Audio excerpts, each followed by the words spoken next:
Hello दोस्तों, नमस्कार। Mishra science centre में मनीष मिश्रा आपका स्वागत करता है। आज हम लोग फिर से एटॉमिक स्ट्रक्चर का अगला सीरीज लेकर के उपस्थित हैं, जो कि रदरफोर्ड का परमाणु नाभिकीय मॉडल होगा। बहुत ही शानदार होने वाला ये टॉपिक, जो कि काफी कंसेप्चुअल है और ये चीज आपको बहुत शानदार समझ में भी आएगा। लेकिन आपको पता है कि आपको इस चैनल के माध्यम से आपको एक्साइटमेंट कौन मिलता है, और वो सिर्फ और सिर्फ किसके लिए होता है भाई साहब? वो आपके लिए। ठीक है, एक्साइटमेंट कॉल इस प्रकार हो। वही जिंदा है जिसकी आस जिंदा है, वही जिंदा है जिसकी आस जिंदा है, वही जिंदा है जिसका प्यास जिंदा है।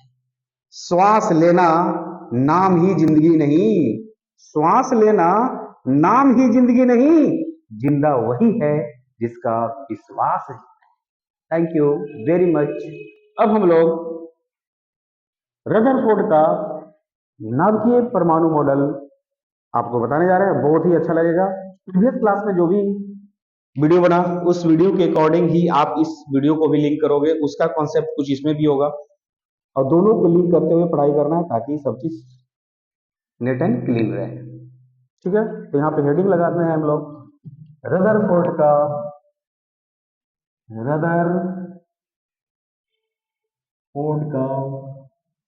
नाभिकीय परमाणु मॉडल। आई होप सब समझ में आया हो। ठीक है, इस मॉडल के अकॉर्डिंग, यानी ये जो मॉडल तैयार हुआ था ना, उसमें अल्फा स्कैटरिंग नाम का जो प्रयोग किया था इनके दो चेले, यानी कि ग्रीगर और मास्टर, उसी के कुछ कॉन्सेप्ट को लेकर के मैं यहाँ, यानी कि उसका कुछ थिंक करके उसके बारे में कुछ इन्होंने रखा और मॉडल बना दिया। उस मॉडल में यही कहा गया था कि जो भी परमाणु है और उस परमाणु के अंदर जो प्रोटॉन होते हैं या फिर इलेक्ट्रॉन चारों तरफ से चक्कर काटते हैं। यहाँ पे इस चीज को हम लोग बाय फिगर अगर समझूं, ये आपको मान लीजिए कि परमाणु है। ठीक है, इस परमाणु के अंदर हम लोग यही पढ़े कि धन आवेश यानी प्रोटॉन क्या होते हैं, नाभिक के अंदर होते हैं, तथा इलेक्ट्रॉन जो होता है ना भाई साहब, वो क्या होते हैं, इलेक्ट्रॉन जो होते हैं ना, नाभिक के चारों ओर क्या करते हैं, चक्कर काटते हैं। क्या काटते हैं? चक्कर काटते हैं। ठीक है, तो अगर ये चक्कर काट रहे होंगे तो इतना दिमाग में ये होना चाहिए कि परमाणु के अंदर अगर पहला पॉइंट की अगर मैं बात करूं, तो परमाणु के अंदर क्या होते हैं, परमाणु के अंदर जो होता है ना, वो नाभिक होता है। परमाणु के अंदर नाभिक उपस्थित है, नाभिक होता है। ठीक है, नाभिक उपस्थित होता है। दूसरा पॉइंट अगर कहूं कि नाभिक के चारों ओर की एरिया, नाभिक के चारों ओर की एरिया यानी कि क्षेत्र को, चारों ओर की के क्षेत्र को नाभिकेतर कहा जाता है। नाभिकेतर कहा जाता है। यानी यहां पे देखने को यह मिला कि परमाणु के अंदर नाभिक है और उस नाभिक के चारों ओर कुछ न कुछ क्षेत्र है और वो क्षेत्र को नाभिकेतर भागता है। तो यहाँ पे दो कंसेप्ट देखने को मिलेगा कि परमाणु जो है जिसके अंदर दो भाग होते हैं, एक नाभिक होता है और दूसरा का भाग क्या होता है, नाभिकेतर होता है। तो नाभिक जो होता है ना और जो नाभिकेतर होता है, इस नाभिक के अंदर क्या होते हैं, प्रोटॉन होते हैं। क्या होते हैं? प्रोटॉन होते हैं। और प्रोटॉन आपको पता है कि धनावेशित होता है। क्या होता है? धनावेशित होता है। और ये जो नाभिकेतर है ना, यानी कि नाभिक के चारों ओर का क्षेत्र नाभिकेतर कहलाता है। और नाभिकेतर में इलेक्ट्रॉन क्या करता है, चक्कर लगाता है भाई साहब, इलेक्ट्रॉन चक्कर लगाता है। तो इलेक्ट्रॉन का चक्कर लगाने वाला भाग नाभिकेतर होगा और प्रोटॉन जो है आपके नाभिक के अंदर जो है बैठे पड़े।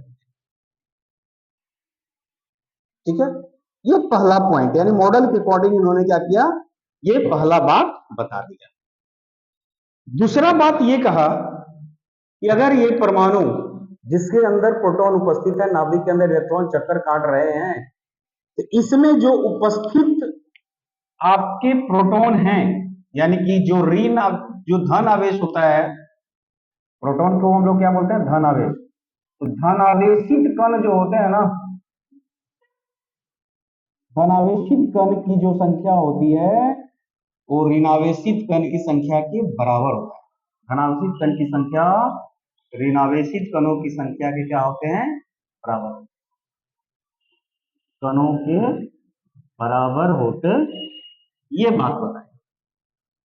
अब यहाँ पे धन आवेश का और ऋण आवेश का दोनों का संख्या क्या है, बराबर है। तो बराबर है, ये कंसेप्ट जो है ना, पहले भी हम लोग पढ़े थे कि अगर इलेक्ट्रॉन की संख्या और प्रोटॉन की संख्या को बराबर कर दो तो हम कह सकते हैं कि परमाणु जो है ना उदासीन है।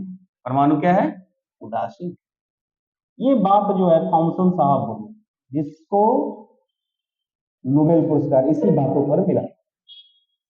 लेकिन रदरफोर्ड भी इस बात को नहीं काट पाए, क्योंकि वो भी जानते थे कि परमाणु के अंदर उपस्थित धन आवेश और ऋण आवेश दोनों क्या होते हैं, संख्या में क्या होते हैं, बराबर होते हैं।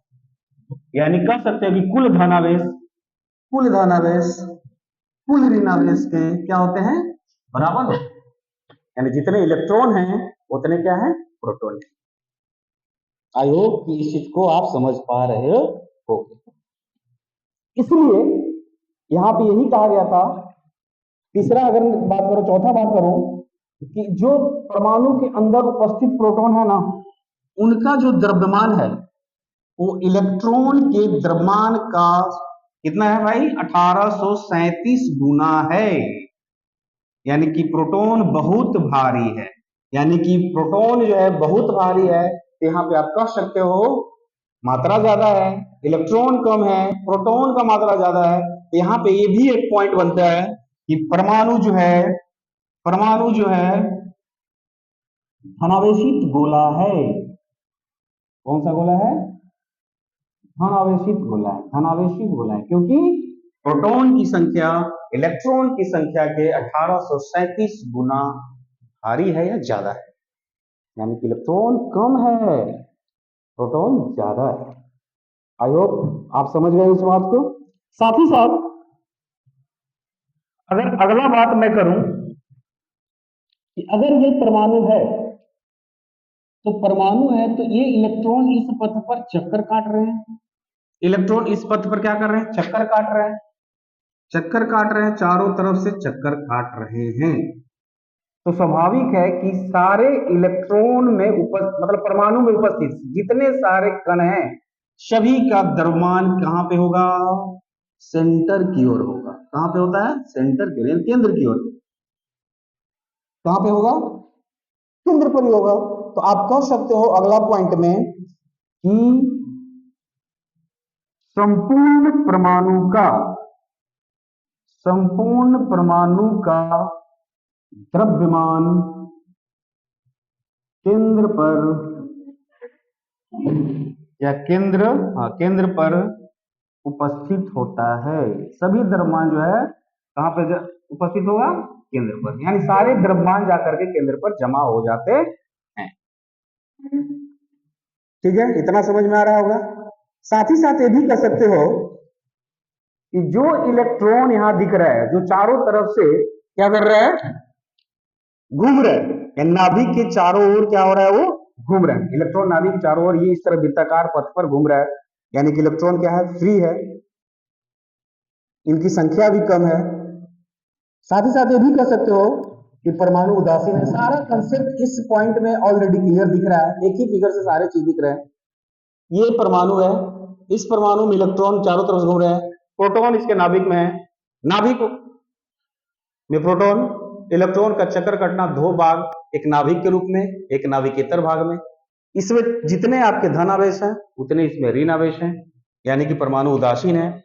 साथ ही साथ भी करेंगे परमाणु जो है धनावेशित गोला है। क्यों ज्यादा है, धनावेशित गोला है क्योंकि प्रोटॉन की संख्या इलेक्ट्रॉन की संख्या से 1837 गुना ज्यादा है। इतना तो क्लियर होगा। साथ ही साथ ये भी देखेंगे संपूर्ण परमाणु का द्रव्यमान संपूर्ण परमाणु का द्रव्यमान केंद्र पर उपस्थित होता है।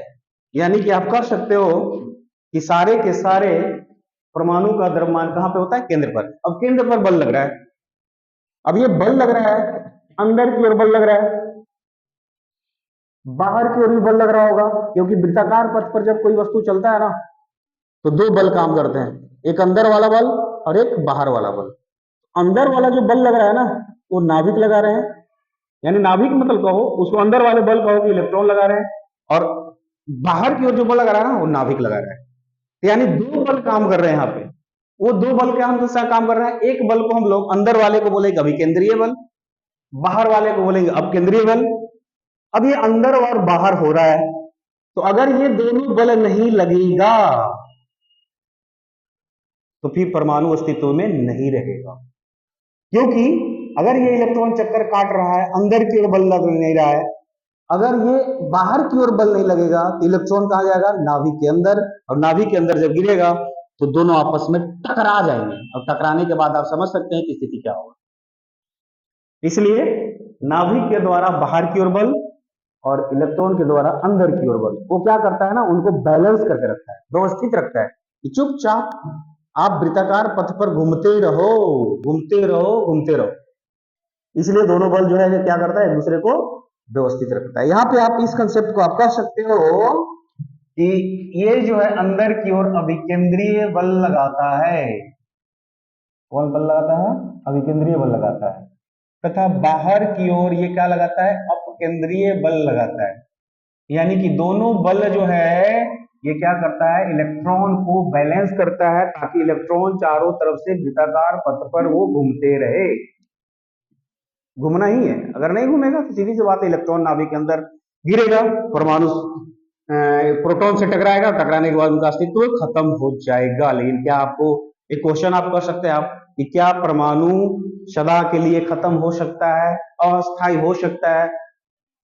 इस बात से तो हमको लग रहा है कि अस्थायी है, लेकिन कभी परमाणु अस्थायी नहीं होता, क्योंकि आपको पता है कि अगर ये मार्कर है तो मार्कर है, या फिर कोई भी वस्तु आपको जब दिखाई दे रहा है ना वो सारे सारे परमाणु से बने हैं, तो क्या परमाणु खत्म हो सकता है?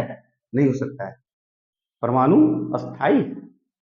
लेकिन इस कंडीशन से हमको यही दिख रहा था कि जब ये गिरेंगे तो ये टकराएंगे, टकराने के बाद इनका अस्तित्व खत्म हो जाए, परमाणु अस्थायी है। लेकिन ये कहना गलत हो जाएगा। ठीक है, इतना समझ में आ रहा है? तो ये जो आपके परमाणु मॉडल के इतने पॉइंट दिख रहे हैं, अब इस पॉइंट को आप लोग टू बी फोकस्ड, क्योंकि दिस कंसेप्ट इसी से सारे आपको चीज मिला है।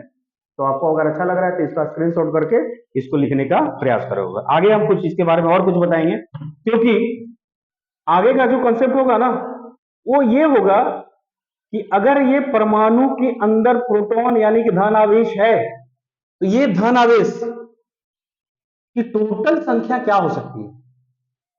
हम लोग तो काउंट नहीं कर पा रहे हैं अभी फिलहाल के लिए, क्या होगी? तो एक्चुअली इस केस में क्या होगा ना, एक मोजले नाम का वैज्ञानिक आएगा, 1913 ईस्वी की कहानी है, क्योंकि रदरफोर्ड जब अल्फा परिगणन किया था ना 1911 की कहानी थी, अब ये 1913 की कहानी है। तो मोजले साहब यही बोले थे कि जो भी पदार्थ है, अब उस पदार्थ पर जब कैथोड किरण की बमबारी होगी, क्या होगी? बमबारी होगी। तो बमबारी होने के बाद अल्फा किरण की प्रकृति का पता चलेगा, क्योंकि जब किसी रेडियोएक्टिव तत्व पर कैथोड किरण को भेजा जाता है तो एक्स किरण की उत्पत्ति होती है। ये तो सभी लोग क्लियर है, लेकिन पदार्थ की बात हो रही है, विभिन्न पदार्थ की बात हो रही है। तो विभिन्न पदार्थों पर जब कैथोड का बमबारी होगा ना तो अल्फा किरण निकलेगा, और अल्फा किरण की प्रकृति का पता चलेगा कि कितने अल्फा किरण निकले। तो अल्फा किरण जो होता है ना वो धन आवेश होता है, धन आवेशित है। तो वो धन आवेशित किरण, जितने आप कैथोड किरण को बमबार्ड करोगे उतना ही अल्फा किरण निकलेगा। तो अल्फा किरण की संख्याओं को काउंट कर लोगे ना तो ये भी पता चल जाएगा ना कि परमाणु के अंदर उपस्थित जो धन आवेश है उनकी संख्या क्या है। यानी आप कह सकते हो कि परमाणु संख्या क्या है। स्क्रीनशॉट करोगे, परमाणु संख्या लिख,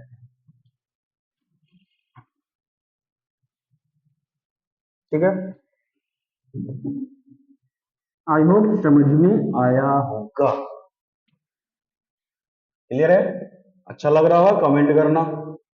लाइक करना, ठीक है।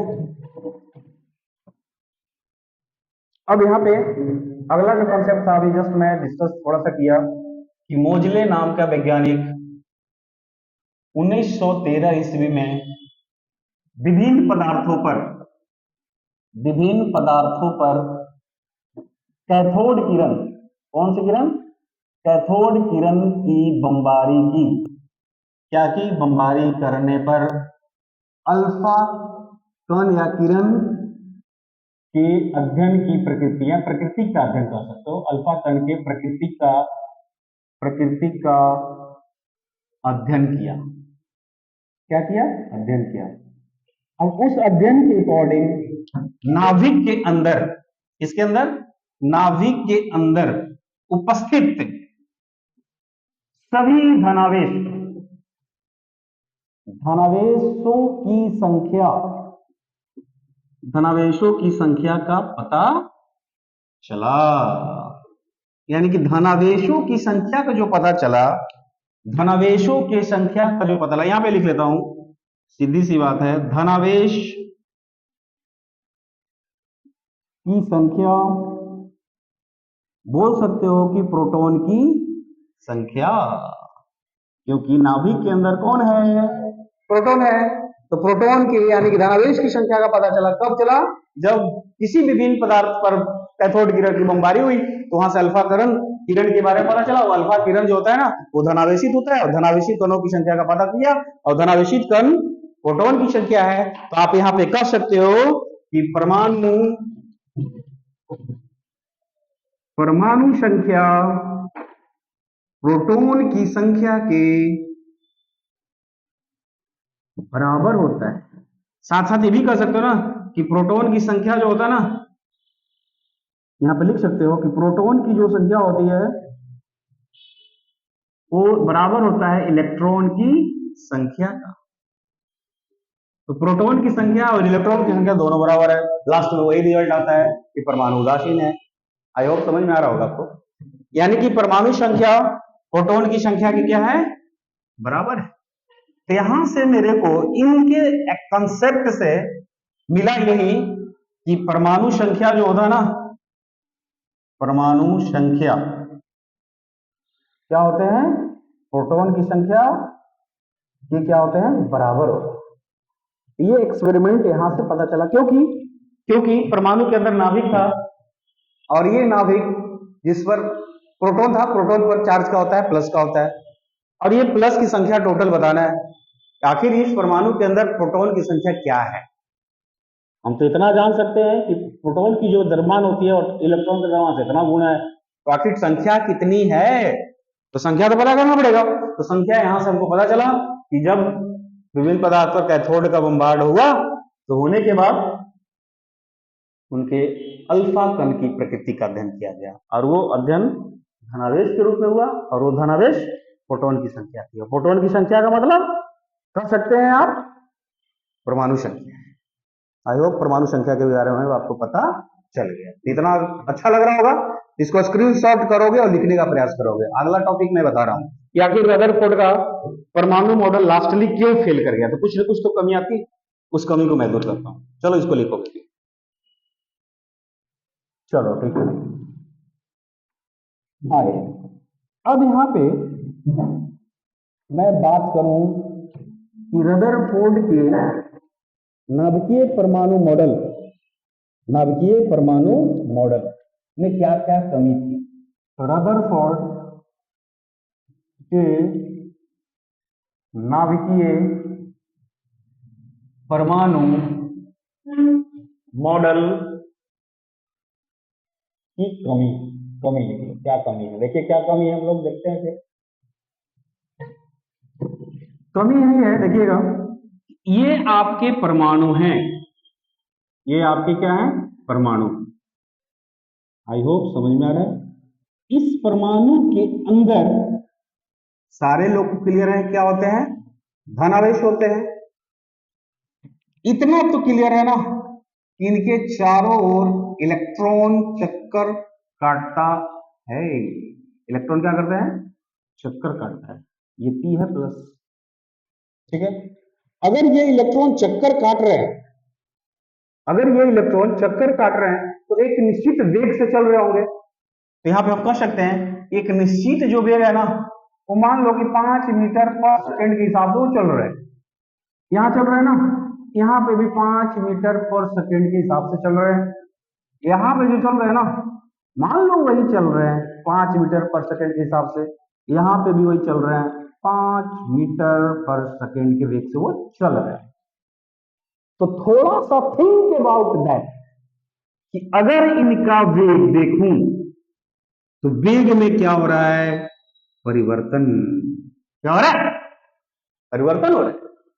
अब ये परिवर्तन किसके कारण हो रहा है, तो परिवर्तन जो हो रहा है भाई साहब, वो हो रहा है त्वरण के कारण। किसके कारण, आखिर कुछ न कुछ त्वरण हो रही है समय के साथ, तब वेग में क्या हो रहा है, परिवर्तन हो रहा है। तो यहाँ पे वेग में परिवर्तन हो रहा है तो क्या उत्पन्न हो गया, त्वरण। यानी त्वरण उत्पन्न होने के कारण इलेक्ट्रॉन अपना दिशा बदल देता है। क्या बदलता है, दिशा। लेकिन अगर मैं इसका बात करूं कि वेग जो है वो क्या कर रहा है, दिशा को बदलता है, इसका कुछ न कुछ परिणाम है, परिमाण है, बोलो मैग्नीट्यूड। तो दिशा बदल रहा है, क्या हो रहा है, बदल रहा है, लेकिन परिमाण फिक्स है। मतलब वो 5 मीटर पर सेकंड से ही चल रहे हैं, चल रहे हैं, चल रहे हैं, चल रहे हैं, चल रहे हैं, चल रहे हैं, चल रहे हैं, चल रहे हैं। इतना कहानी इसके अकॉर्डिंग। लेकिन अभी हम लोग तक पहुंचे नहीं कि आखिर ये कमी क्या है, ये कमी क्या है। तो यहां पे इस कमी को और क्लियर करने के लिए एक सिद्धांत आया, वो आया मैक्सवेल का सिद्धांत। कौन सा सिद्धांत है, मैक्सवेल का सिद्धांत। मैक्सवेल का सिद्धांत। अब ये मैक्सवेल के सिद्धांत में एक्चुअली क्या होता है ना, यहाँ पे जो बात हो रहा है ना, एक्चुअली इलेक्ट्रॉन की बात हो रही है, प्रोटॉन की बात हो रही है, और ये दोनों आवेश हैं। ये दोनों क्या है, आवेश है। और ये आवेश त्वरित हो रहे हैं। क्या हो रहे हैं, त्वरित हो रहे हैं। तो हम कह सकते हैं कि यदि यदि आवेश आवेश त्वरित होता है तो विकिरण उत्पन्न होती है। बात को क्लियर समझना, विकिरण उत्पन्न होती है। विकिरण उत्पन्न होने से, विकिरण उत्पन्न होने से ऊर्जा की हानि होती है। बात को फोकस करना भाई साहब, कि यदि आवेश त्वरित होता तो विकिरण उत्पन्न होता है, और उस विकिरण से ऊर्जा की हानि होती है, और ऊर्जा की हानि होने से इसमें भी परमाणु का आकार धीरे धीरे धीरे धीरे धीरे धीरे धीरे कम हो जाएगा। क्या हो जाएगा, कम हो जाएगा, कम हो जाएगा, कम हो जाएगा। देखिए क्या हो रहा है, आवेश त्वरित हो रहा है, उस त्वरण से विकिरण उत्पन्न हो रहा है, विकिरण उत्पन्न होने से ऊर्जा की क्या हो रही है, हानि हो रही है। तो अगर ये इलेक्ट्रॉन घूम रहा है, घूम रहा है, घूम रहा है, क्या उत्पन्न कर रहा है, विकिरण। तो विकिरण उत्पन्न हो रहा है, विकिरण उत्पन्न हो रहा है, विकिरण उत्पन्न होने से ऊर्जा की हानि होती है। तो ये आपके इलेक्ट्रॉन, देखिएगा ध्यान से, ये इलेक्ट्रॉन जो है ना, अब इस तरह से घूम रहा है, घूम रहा है, घूम रहा है, घूम रहा है, घूम रहा है, घूम रहा है, घूम रहा है, घूम रहा है, घूम रहा है, इस तरह से घूमते घूमते जाकर के नाभिक से टकरा जाएगा।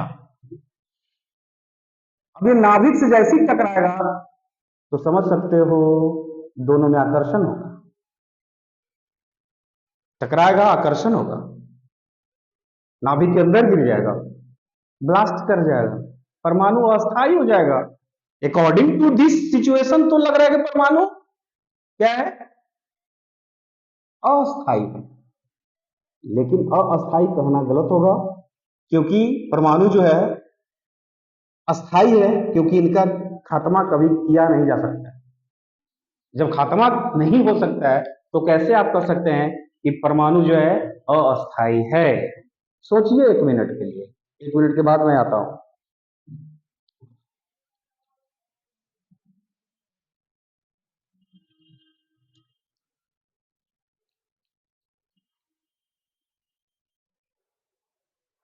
चलिए, अब यहाँ पे क्या होगा, खात्मा की बात हो गई, ऊर्जा की हानि हो रही है। तो आप कह सकते हो ना कि अगर अगर इलेक्ट्रॉन नाभिक के चारों ओर चक्कर काट रहा है, एक वृत्ताकार पथ पर चक्कर काट रहा है, तो काटते काटते विकिरण उत्पन्न हो रहा है, विकिरण से ऊर्जा की हानि होती है, ऊर्जा की हानि होने से वो कहते हैं नाभि के अंदर जाते हैं और अंदर जा करके उससे टकरा जाते हैं। ये कहानी है। यानी कि आप कह सकते हो, डायरेक्टली कह दो भाई साहब कि जैसे जैसे जैसे जैसे इलेक्ट्रॉन चक्कर काटता है वैसे वैसे वैसे वैसे विकिरण उत्पन्न करता है। क्या उत्पन्न करता है? विकिरण उत्पन्न करता है। विकिरण उत्पन्न होने से ऊर्जा की हानि होती है। ऊर्जा के हानि होने से परमाणु का आकार छोटा होता जाता है।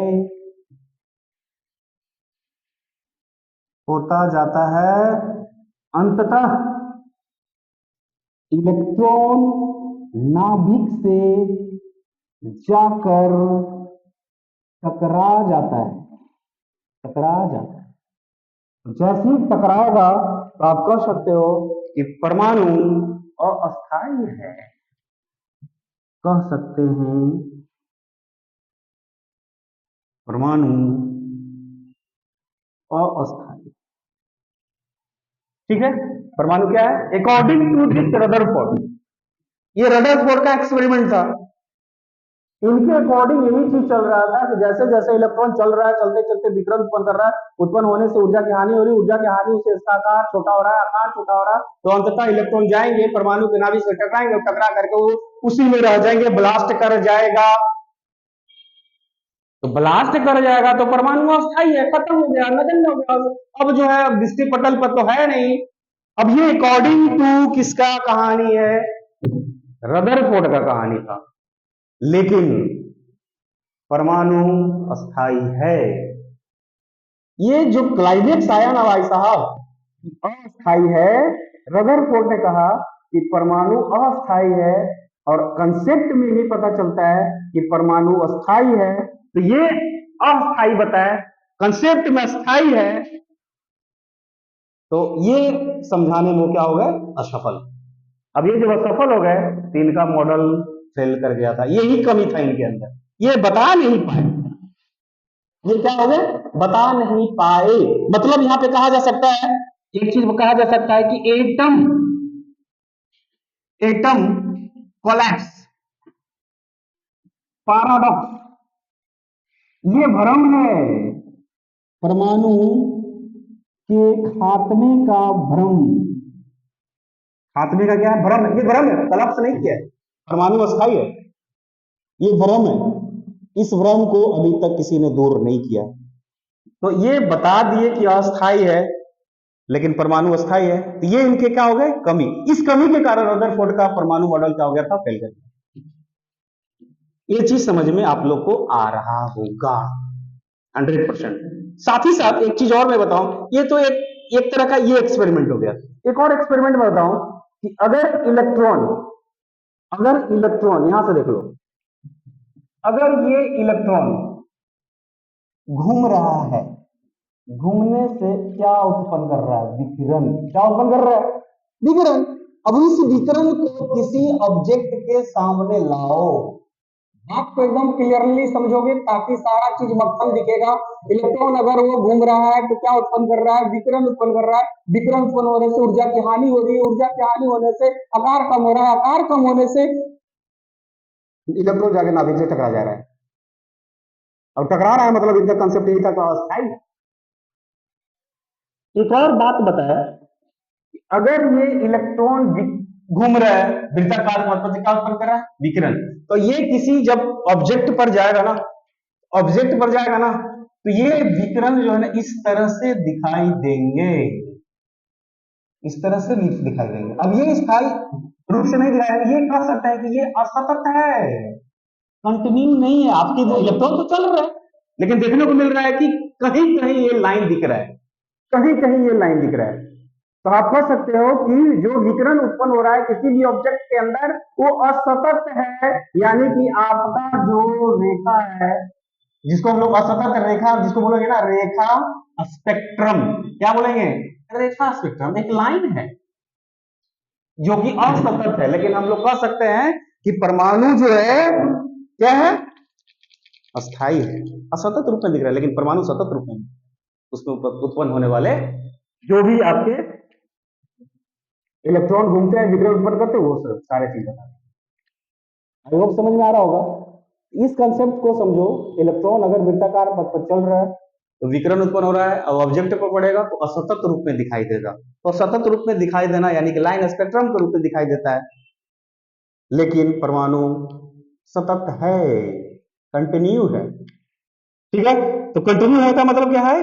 एक लाइन में और लिख दूं कि परमाणु जो है ना अस्थाई है, परमाणु अस्थाई है, जो सतत रूप में रहता है। कंसेप्ट क्लियर हो गया? सतत रूप में रहता है, कंसेप्ट आया इनका अस्थाई है, असतत है, ये कमी था इनका, ये कमी था मतलब मॉडल फेल होने वाला है। फेल हो गया, इस मॉडल को जो है सारे लोग फेल कर दिए कंप्लीटली। तो आई होप आपको ये चीज समझ में आया होगा। अब यहाँ पे जब रदरफोर्ड का परमाणु मॉडल फेल हो गया ना भाई साहब, एक और हीरो का एंट्री होने वाला है। अगला जो हीरो का एंट्री होगा ना, वो इनके बातों को रखेगा और कुछ अपना क्लाइमेक्स डालेगा। वो हमारे हीरो होंगे बोर का मॉडल। तो नेक्स्ट वीडियो में हम लोग फिर से मिलेंगे बोर के मॉडल को लेकर के। अगर आपको ये वीडियो पसंद आया होगा, अच्छा लगा होगा कंसेप्ट, तो लाइक करना है, कमेंट करना है, सब्सक्राइब शेयर सब कर देना है भाई साहब, क्योंकि आपके ही हेल्प से मेरा हिम्मत बढ़ेगा, मेरा चैनल भी आगे बढ़ेगा। तो आपके लिए ही भाई साहब ये सब चीज हो रहा है।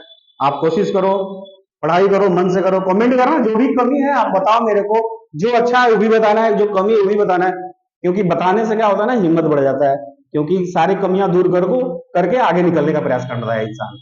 ठीक है, 11th क्लास के जो स्टूडेंट होते हैं ना, हिंदी मीडियम वाले खासकर, एक्चुअली वो करियर के लिए पढ़ते नहीं है, वो सिर्फ पास करने के व्यू से पढ़ते हैं। हिंदी मीडियम वाले को ना 11th में इंटरेस्ट नहीं होता है। 11th में अगर इंटरेस्ट नहीं है ना, तो सेकेंड ईयर में सिर्फ रोना होगा, बैठ के रोइएगा, क्योंकि फर्स्ट ईयर का पढ़ाई सेकेंड ईयर में है। तो भाई साहब हिंदी मीडियम वाले कान खोलकर सुन लो, फर्स्ट ईयर का पढ़ाई बहुत जरूरी है, क्योंकि आगे जाकर के सेकेंड ईयर में ये चीज मिलने वाला है। ठीक है, समझ में आ रहा है बात? तो ठीक है, मिलते हैं अगले वीडियो में बोर के मॉडल को लेकर। Thank you very much, best of luck.